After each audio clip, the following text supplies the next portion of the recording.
Hi guys, it's CA and welcome back to my YouTube channel. Ako na naman to, guys. Bakit? Gusto mo ba? Interviewin natin sila? Pwede. Guys, ito lang kami. May inaantay lang kami. So, habang waiting, may biglang nag-pop up na question sa akin kay Positive. Actually, natanong ko na to sa kanya last time. Kaso lang, guys, so nag-film kami noon. Nasa mall din kami. Hindi siya naging okay. Yung mic, hindi narinig. That's why, ngayon, tatanungin ko ta ulit, mahal. Para sa'yo, paano mo masabing matured na yung isang Kristiyano? It depends on the character of the person. Doon sa way ng pag-respond niya whenever there is correction or rebuke sa kanya. Oh. Kasi ang isang taong mature, once you correct that person, once you rebuke that person, he will appreciate you. Yeah. Pero ang isang believer or Christian na immature, he will despise corrections and rebuke. At magiging kaaway pang tingin niya sa'yo. So for me, isang malaking factor at basihan ng maturity. Kasi pwedeng marami kang alam, pwedeng mukhang malalim ka kapag nagsalita ka, pero makikita kung ano talagang posture ng heart kapag may pagtatama na may corrections and rebuke. Tsaka lalabas kasi yun sa response mo no?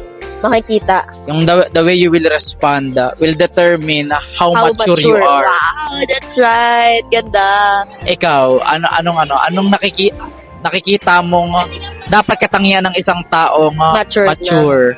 Siguro para sa akin, masasabi mong matured na yung isang tao kapag marunong na siyang humingi ng tawad. Wow. At magpatawad. Pag kaya niya nang magpakumbaba, lalo na yung kaya niyang magpakumbaba nang hindi niya naman kasalanan. Wow.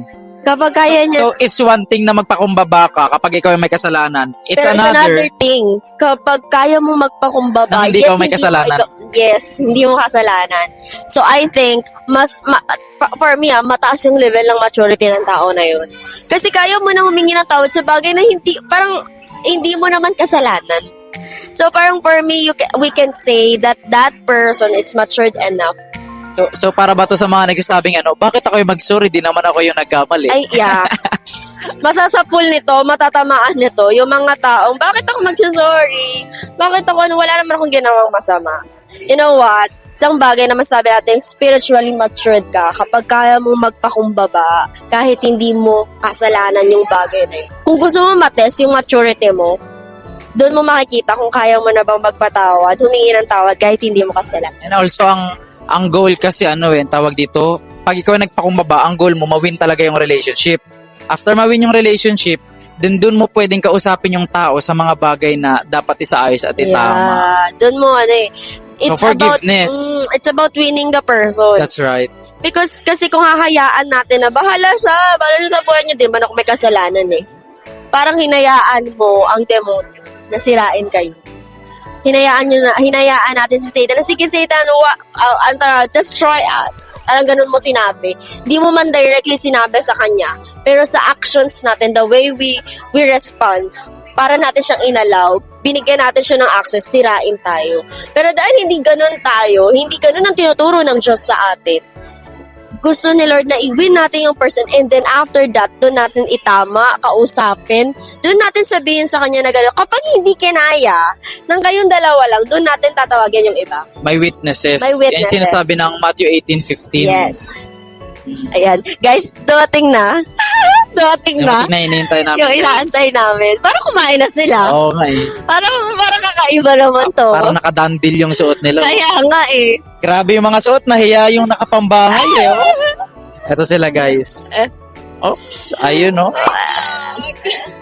Ay naman kayo sa vlog. Ayun Hi vlog, welcome to my channel. So dito kami guys sa FT.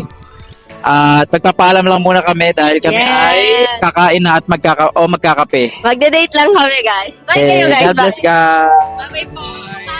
Grabe yung suot, parang nakadandil. Bye, guys.